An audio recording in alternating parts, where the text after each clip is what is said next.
বাংলাদেশের ইতিহাসে এই প্রথম কোনো সংসদ সদস্যের হত্যাকাণ্ড সংঘটিত হয়েছে দেশের বাইরে। চিকিৎসার জন্য ভারতে যে রহস্যজনকভাবে নিখোঁজ হওয়ার পর শুরু হয় বিশ্বব্যাপী তোলপাড়। তদন্তে উঠে আসে অন্য এক রহস্য।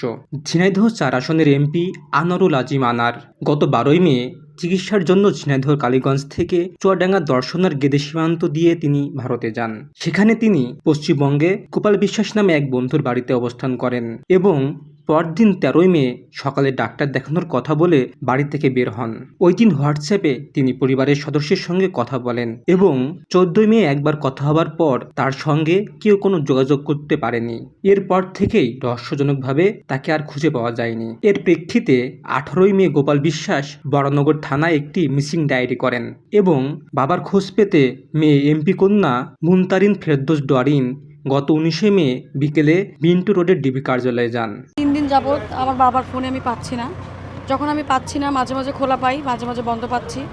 তো পরে আমি হারুন আঙ্কেলের সাথে যোগাযোগ করি। আঙ্কেল বলে বিষয়টা আমি দেখতেছি। পরে আমি আঙ্কেলের আজকে তো অফিসে আসছি। আঙ্কেলের সাথে কথা হলো, আঙ্কেল বলতেছে যে বিষয়টা আমি দেখতেছি, সে আমাকে সহযোগিতা করতেছে।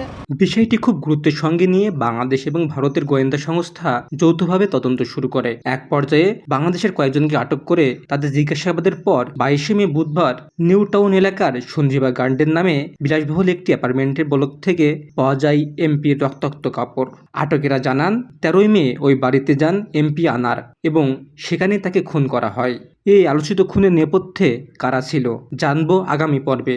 সেই পর্যন্ত ভয়েস অব টাইগারের সঙ্গে থাকুন। Shafayet Hossain Shaon, voice of tiger.